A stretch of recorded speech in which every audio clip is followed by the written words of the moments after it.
है कि नहीं है।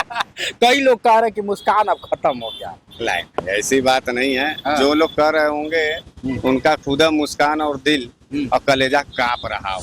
वाकई टिकट लेने की तैयारी है कि नेता ही बने रहेंगे। नहीं, नेता है गद्दारी वाला हमला किए हैं, तो अब अंदर ये बैठ गया है कि एकदम सर्वनाश जब से तक नहीं कर लिया जाए 100 बार जेल भेजो, फांसी लगवा दो। लेकिन इस बात को हम बता देना चाहिए, हाँ? उस वकील का नाम सुनता जो है उनका अतड़ी कांप जाता है। अच्छा। और मुझे बचाने वाला इस दुनिया में 3 आदमी, उनके कलेजे से लेकर के उनकी चिता तक जलाने की जो प्रक्रिया है, ये ब्राह्मण तना उतड़ पड़ा रहा है। घोषित तू खुदा कर रहा है, खुदा बिलबिला रहा है, उसकी बिलबिलाहट और मित्रों, बनारस वाले मिश्रा जी एक बार फिर से सुर्खियों में है जबरदस्त।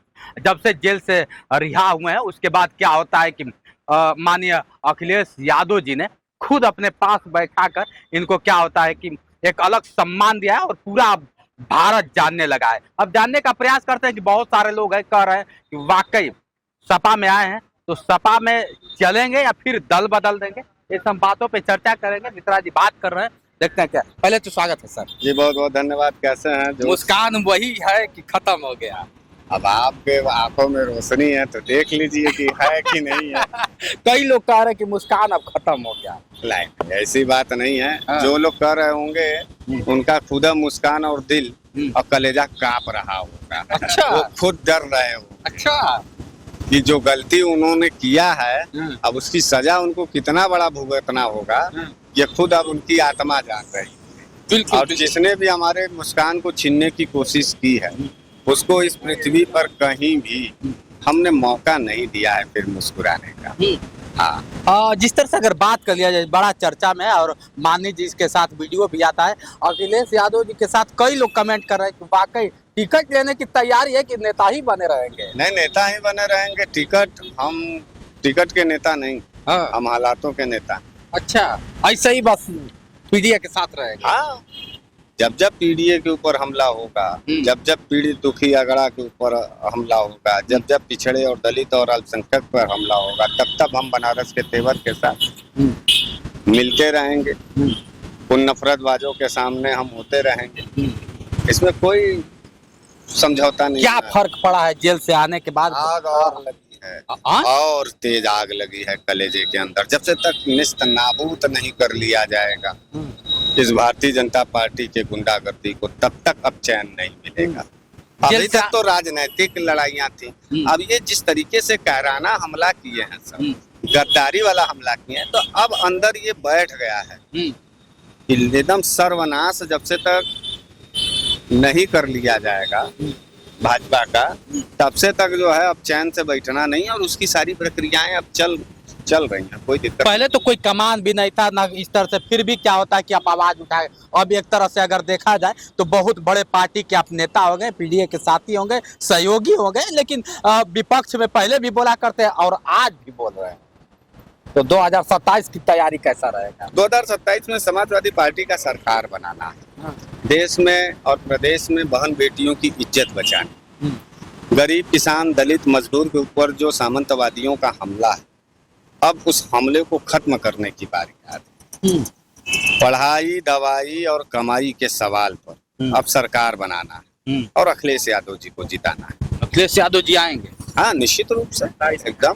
27 में दहाड़ते हुए आ रहे हैं, ललकारते हुए आ रहे हैं, सुनामी और तूफान बना के आ रहे हैं। जेल से निकलने के बाद क्या होता है कि फिर से वही तेवर दिख रहा है। कई लोगों का कहना था कि जेल से सुनो पत्रकार, एक बार नहीं 100 बार जेल भेजो, फांसी लगवा दो। लेकिन इस बात को हम बता देना चाहते हैं कि हमारे जो वकील का नाम है वो पूरे पूर्वांचल नहीं, पूरे उत्तर प्रदेश में जितने भी नफरतबाज हैं, जितने भी गुंडागर्दी और दहशत फैलाने वाले हैं, उस वकील का नाम सुनता जो है उनका अतड़ी कांप जाता है। अच्छा। और मुझे बचाने वाला इस दुनिया में 3 आदमी। पहला मेरा इष्ट देवता जिसको मैं पूजा करता हूँ, मेरा भगवान। दूसरा मेरा पीडीए का जननायक श्री अखिलेश यादव। और तीसरा कानूनी जब हमारे ऊपर हमले होते हैं तो श्री अनुज यादव।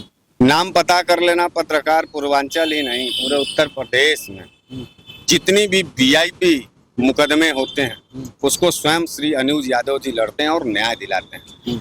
तमाम एमपी एमएलए, तमाम माफिया, तमाम गुंडे, तमाम शरीफ, जिनको भी न्याय की जरूरत होती है वो श्री अनुज यादव के दरवाजे पर जाता है और उसको न्याय मिलता है। बिल्कुल। तो मैं अपने विपक्षियों से कह देना चाहता हूँ कि अब वहीं तो हम ही तुमसे नहीं संभल पा रहे हैं। लोट पोट खून खराबा करने के बावजूद भी बेचारे उठ नहीं पाए। एकदम उनको मैं चीता जैसे जलता है उस तरीके से मैं हर पल जला रहा हूँ। जेल से निकलने के बाद तो और तेज वो सब बेचारे जल बुन रहे हैं।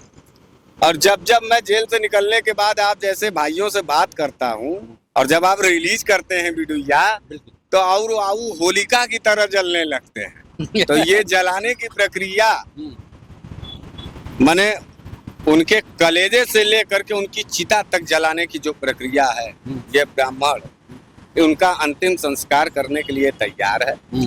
और फिर कहना चाहता हूँ कि जब तक इस दुनिया में एडवोकेट अनुज यादव हैं तब तक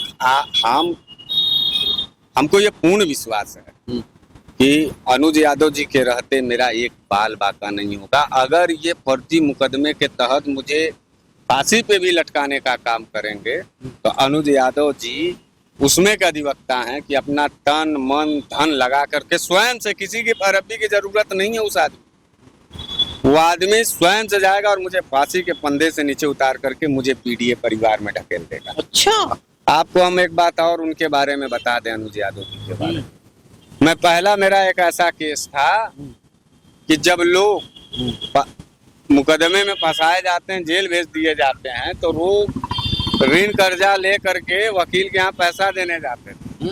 मैं पहला ऐसा क्लाइंट था, इस दुनिया का पहला ऐसा केस है कि जब मैं जेल जाता हूं तो खुद वकील 25,000 रुपया निकाल करके क्लाइंट के घर भिजवाता है और कहता है कि और जरूरत पड़ेगी तो दिया जाएगा, बेटा घबराना मत, मिश्रा जी बाहर निकल करके आएंगे। तो उसमें के अनुज यादव जी हैं, नरेश यादव जी हैं, अरविंद यादव जी हैं, समीम नुमानी जी हैं, संदीप यादव जी हैं, एकदम वकीलों की बड़ी फौज है।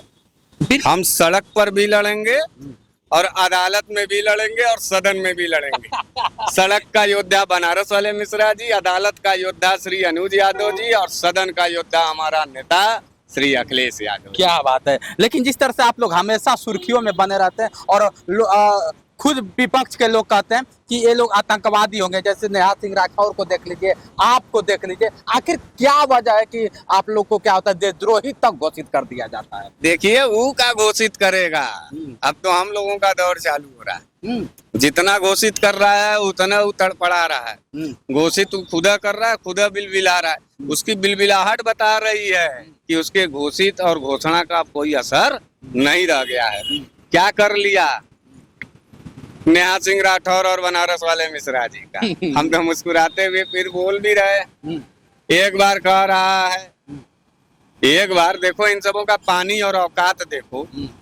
एक बार कह रहा है कि हम बनारस वाले मिश्रा जी को मार दिए, और एक बार जो है जो मारने के लिए भेजा था वो खुदा टाका लगवा करके कह रहा है, इतना बड़ा पगड़ी बांध करके कि हमको बहुत मार मारा। फिर एक बार हम ही जो उल्टा जेल जा रहे हैं, तो मारने वाला ना जेल जाता है कि मार खाने वाला जेल जाता है। और अगर मार खाने वाला भी जेल जा रहा है तो स्वयं से पुलिस के ऊपर है सवाल। तो बेचारे सब, देखो एक बात बताएं पत्रकार, जब तक इस धरती पे बेवकूफ रहेंगे, भाजपाई जैसे बेवकूफ रहेंगे, तब तक बुद्धिमान जैसे बनारस वाले मिश्रा जी राज करते रहेंगे, मुस्कुराते रहेंगे। बाल तक उखाड़ने की औकात नहीं है।